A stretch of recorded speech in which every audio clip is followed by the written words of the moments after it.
Welcome to Green is Good, raising awareness of each individual's impact on the environment and helping to create a more beautiful and sustainable world. Now, here's John Shigarian, Chairman and CEO of Electronic Recyclers International, and Mike Brady.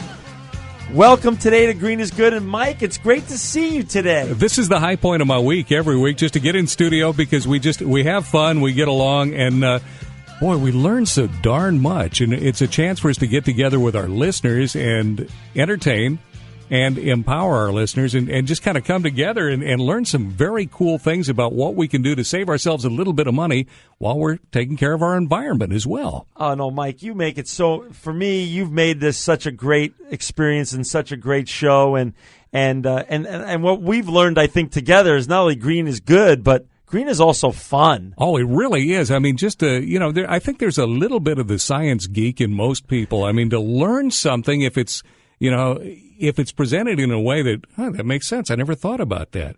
Well, if that's true, then what about, one question leads to another question, and that's what discovery is all about. It is. And, last week we had a wonderful guest on. We had Dwayne Deister to talk about solar in the Central Valley specifically and sort of the whole solar revolution. Well, today we have an interesting follow-up to that. Oh, cool. Is it more solar stuff today? Well, a little bit of solar. We're going to be bringing our guest in from Chicago. His name is Shez Bandukwala, and Shez is one of the top investment bankers in the world in all green technologies, and he has funded many solar companies, but also many green technologies. So it's going to be a little bit of solar today, but a lot of bit about green in the finance sector and how do people access green so they can either start up a green venture or go out and create a new green venture from after listening to the show and realize how to access that money. Well, I think there are so many people that listen to the show, John, that sit there and look forward to next week. And while they're thinking about it during the week, I wonder how many new ideas are being born or are germinating in our listeners' heads right now. Because I would guarantee you that somebody listening right now, if they don't have an idea, will have one within the next year or so. Absolutely. About something that, we'll just all look at, why didn't I think about that?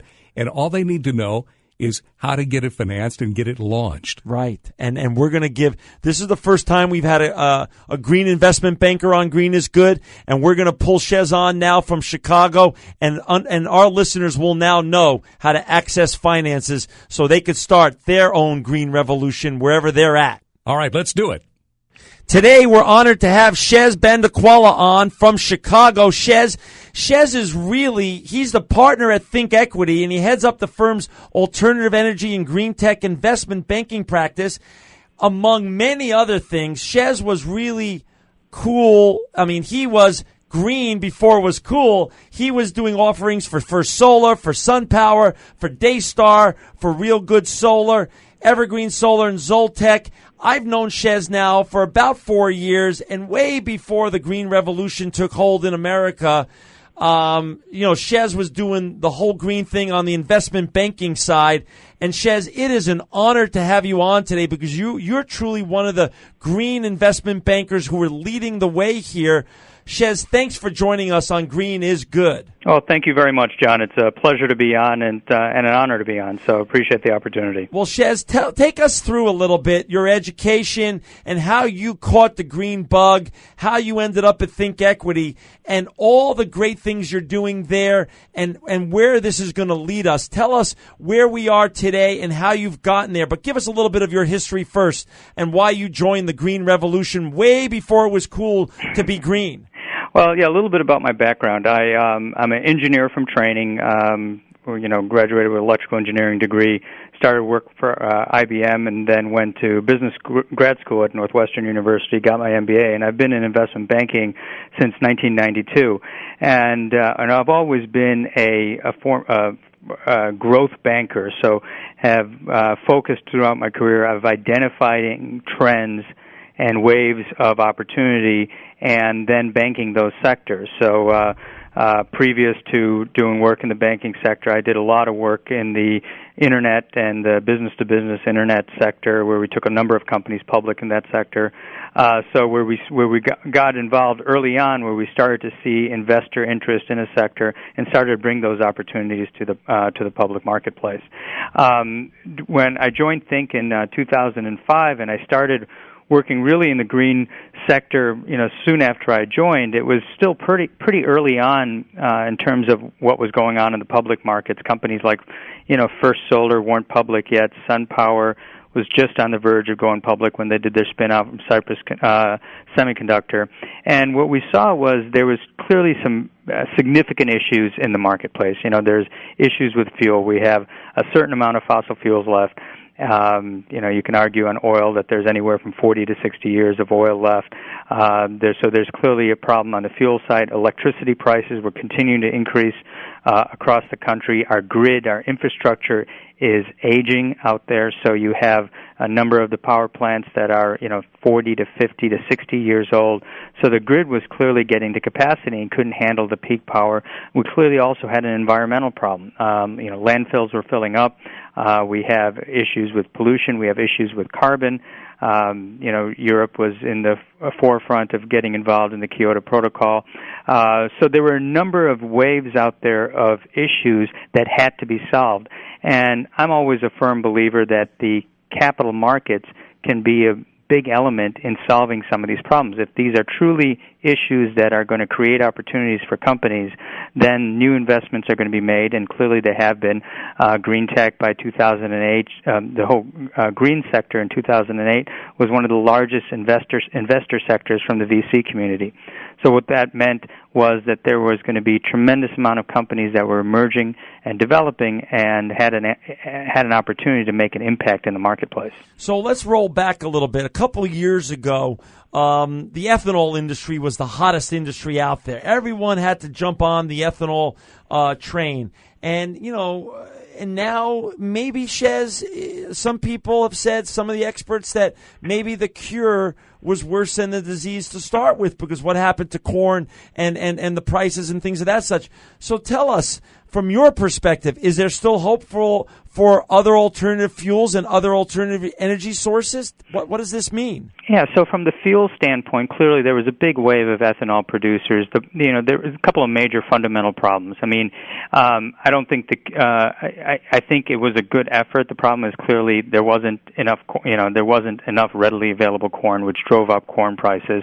And not to mention our infrastructure in the U.S. really isn't set up to handle and properly distribute ethanol. So the cost structure of being an ethanol producer just didn't work.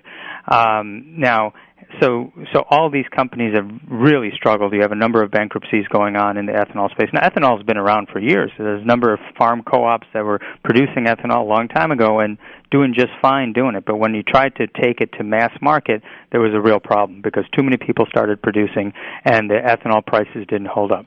Now, there is an opportunity still for future fuels. I think we are still a few years away, where if you talk about next generation biofuels, where people are going to make it out of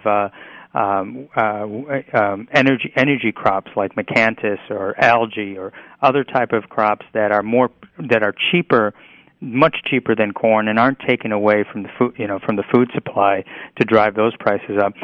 When and if they get this working, which I said I think is still 2 to 3 years away, you will start to see some impact of that. Probably not as much for consumer transportation fuel, but you'll start seeing it for within the diesel industry and other areas.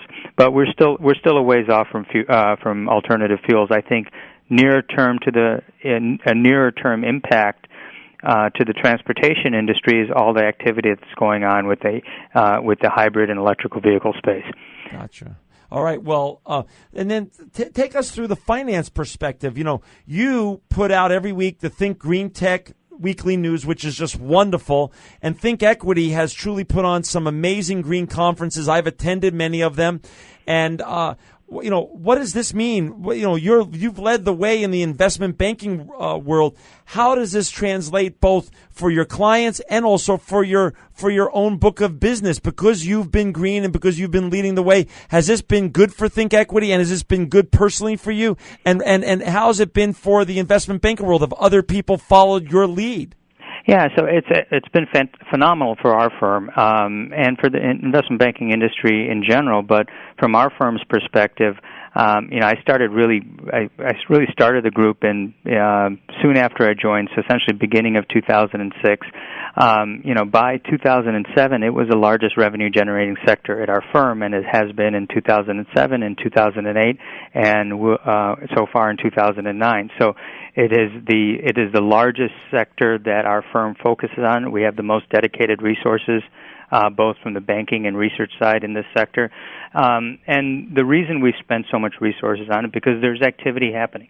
There's investment dollars going in the space in the VC community, so we're constantly identifying neat, growth companies in the sector that we think can provide strong returns for investors, bringing them to the private investors, and then also obviously subsequently bringing them to the public investors when these companies are ready to go public. There has been a little bit of a hiatus in terms of the public offerings in this sector, similar to the overall IPO market, which has slowed down, but you're starting to see the IPO market start to come back, and I do expect to see another wave of green IPOs starting probably sometime in 2010. Before we go to commercial, though, give us a little tease, give us a coming soon. What kind of green companies will be coming out and going public? What can the consumers expect to see? Well, the one thing most of it's confidential until it's filed with the SEC. There is one that is on file with the SEC called A123, which is a advanced battery company that's going to be going into hybrid vehicles, and it's already been going into forms of power tools. They're already on file. When will they actually get public? It might be the latter part of this year. It might be early next year. So that's one clearly on the come. I do expect to see a couple of solar IPOs, neither of which have been filed, with next-generation solar technology. Just like First Solar was a next generation when it came out, now there's a subsequent generation of solar technology companies that are getting to production. So I expect that to be sometime next year. And then areas where you don't expect as much. You'll see some things in hybrid vehicles potentially get public, or electric vehicles like a Tesla out there, which is their cars are, out there being sold, and they have a long backlog of demand for their cars. And so we would expect a company like that to get public sometime early next year. Usually most of these will either go public or exit through acquisition, because they have investors out there that need a liquidity exit for their investment. Hey, Shez, we're going to let our sponsors pay for the Green is Good show now. We're going to take a break, and then when we come back on the other side, Shez is going to discuss how entrepreneurs can access green capital to fund their visions and their dreams, and how green investors can access the capital markets so they can invest well and invest green. Come on back after the commercial to Green is Good. If a little green is good, more is even better. Now, back to Green is Good with John Shigarian and Mike Brady. Welcome back to Green is Good, and we're so honored today to have Shez Bandukwala on from Chicago. Shez works for, and he's a partner at ThinkEquity. Shez, you are one of the green rock stars in the investment banking industry. We have so many entrepreneurs that listen to our show, or aspiring entrepreneurs. They want to know, how do they access green capital? How do they access people like you so they can fund their visions and dreams to go out and change the world with some new green technologies? Well, I see a tremendous number of business plans all the time, from early stage to mid stage, and it's the entrepreneurial spirit in this country and worldwide has always been phenomenal. That's what keeps me in this business. It's so much fun to see these ideas. And the key is having having a solid fundamental business plan. From a green perspective, there's two elements of green. One is it something that's making an impact not only in the environment, but with the issues as it relates to energy and so forth. There's also another very important element that a lot of times people tend to forget is that it provide a return. The reason investors are investing in green is not only for all the benefits we talked about, but is that these companies make sense. They provide solutions out there that can save companies money. We found over time is that consumers in general, except for a niche population, aren't going to pay extra to be green. They'll pay as much as they were paying, but they don't want to pay. They don't necessarily want to pay more. You'll have a subset of them that will pay more. But if you want to attract the mass population, it's got to not only be green, but it's got to provide savings for the customers. Which is why people in California are putting solar panels on their roof. They can get a payback on their investment, within in today's environment within 5 to 10 years. So that's a real payback. They can break even on that investment and that quickly. So it's got to provide economical solutions out there. Whether you're coming up with a new coating of paint that can help reflect the sun better. So will a building owner buy that type of paint? Will they pay that much more extra for that paint? And they will if it provides them enough savings. So green is good, but it's good because it provides returns for investors. Okay, and that's going to lead to the other question. So you're saying, because Mike and I always talk about sustainability being people, planet, and profits. So you're saying when you're looking at business plans, it has to hit all three of those. Absolutely. I mean, there's got to be an underlying profit element to it. Otherwise, it won't get off the ground. Whether it's environmental preservation, even things that people don't think about, like preservation, where you're cleaning up the environment. It's like, well, why are people going to pay for that? Well, they're going to pay for that because it's getting more expensive to put things into landfills. So there's a number of areas that can drive that profit, but people have to be focused on that. Most importantly, if they're going to get the solution off the ground. Okay, that is really helpful, Shez, for the entrepreneurs. But now take us to the other side of the coin, the green investors out there, the people who want to get back into the capital markets through your great advice and through your firm, ThinkEquity's great help. What criteria do they look for when they're choosing, an investment based on green criteria? What are they supposed to be looking for? Well, most of these investors, and there's been a number of clean tech and green tech investment going on now for the last 3 or 4 years. They're trying to find solutions that are going to. I mean, it's really the same things that I laid out. What we look for in a business, so the same thing that investors are looking for. They're looking for things that are going to make a difference. So there's been a number of investments made. Now, what's happening since it's not mature in the sense that all the solutions out there, but a number of the early investments have been made, and people have made bets on a number of different technologies that are going to make a difference. So now what's happening is some of these technologies aren't working, and some of them are. And the ones that are working, more money is being plowed into.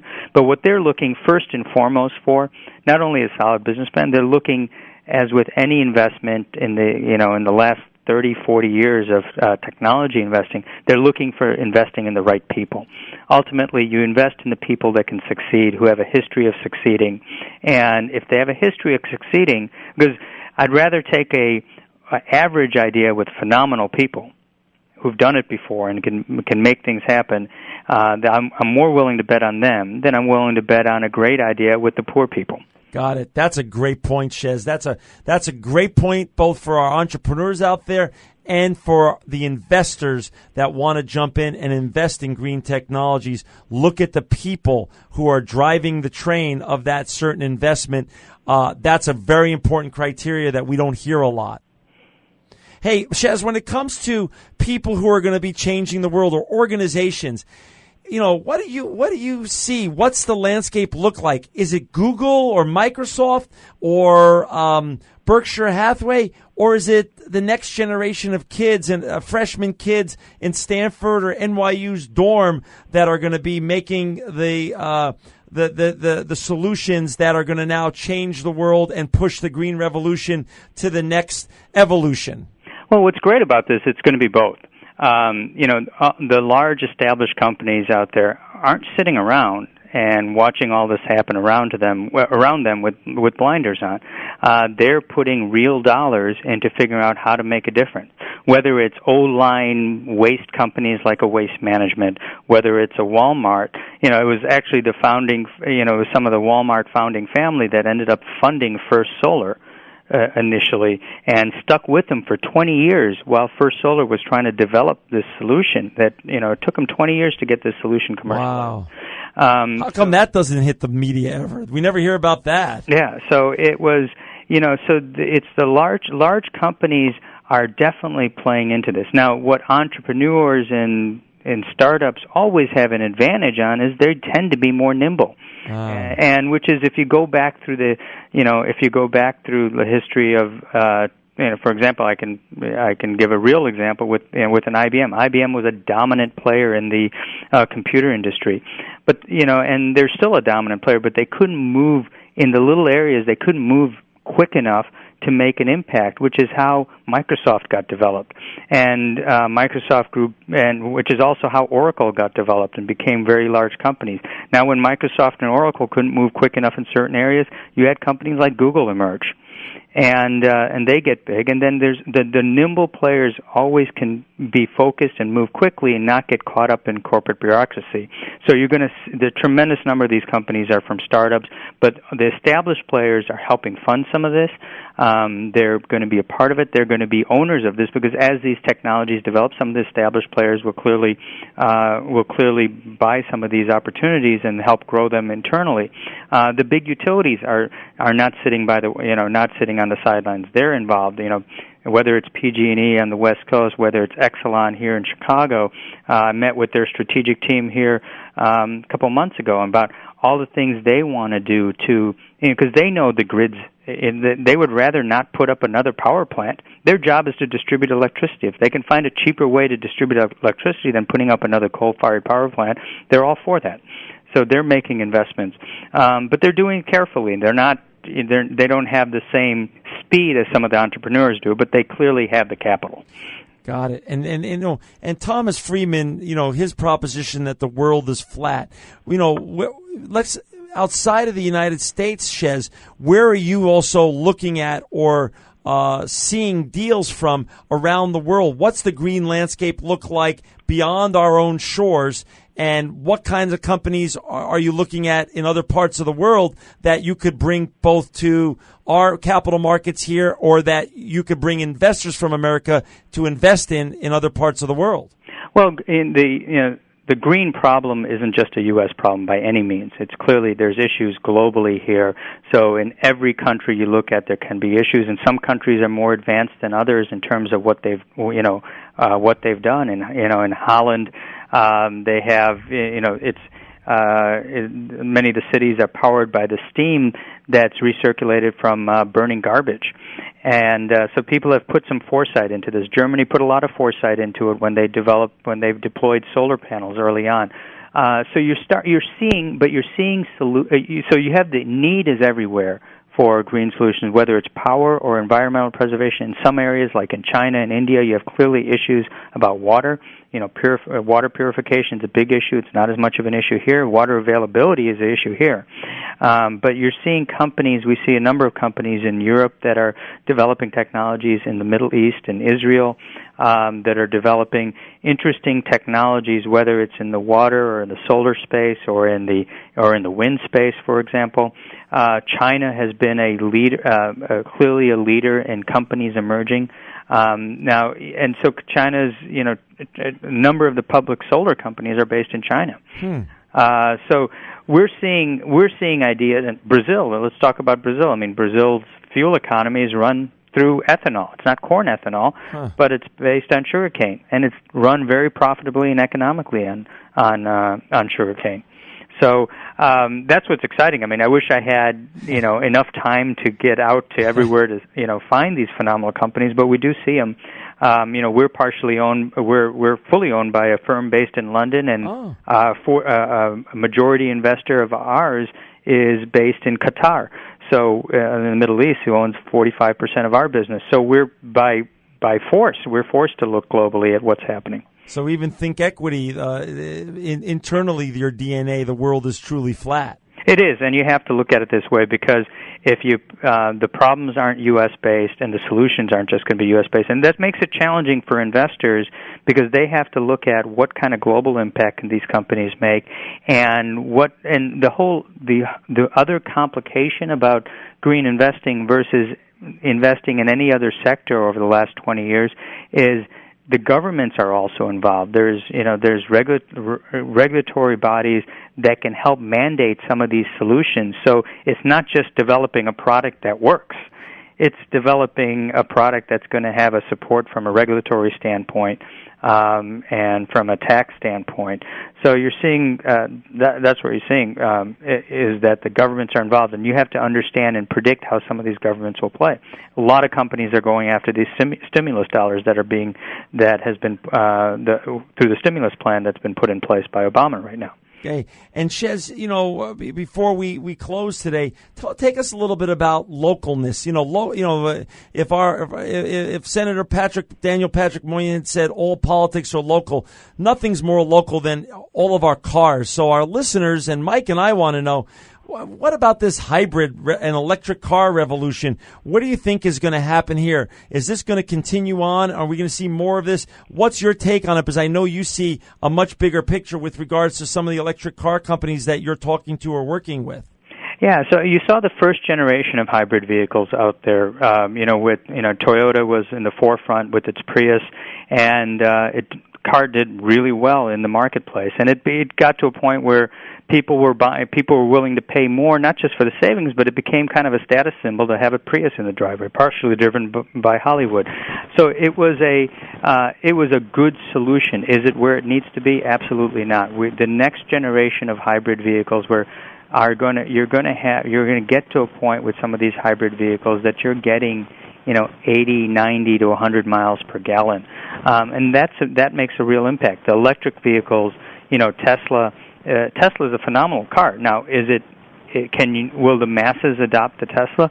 No, because it's very expensive and it's a sports car, so it doesn't cater to the masses. They don't need to yet, but there are companies, in the next generation that are going to be making more cost-effective electric vehicles and much more cost-effective hybrid vehicles, and that's driven by the battery technology. If the battery technology gets to a point where it can work, and I think we're literally around the corner on that, where we're going to start seeing impactful cars by 2010, by mid-2010, that can really make a difference. You're going to see a real adoption of these vehicles, because you're going to be willing to pay a little bit more if you can save enough money from a gas perspective. Well, Shez, you have been an amazing guest. You're inspiring. We're so thankful. You gave great tips for entrepreneurs, for the investors that are listening, and we're going to invite you to come back on again. But we just want to thank you for your time today and all the great work you do. And anyone who wants to follow Shez or his company, they could go to www.thinkequity.com. It's a great company. I've been to many of their conferences. And Shez, it's people like you that inspire people like us to not only think green, but to understand that green is good.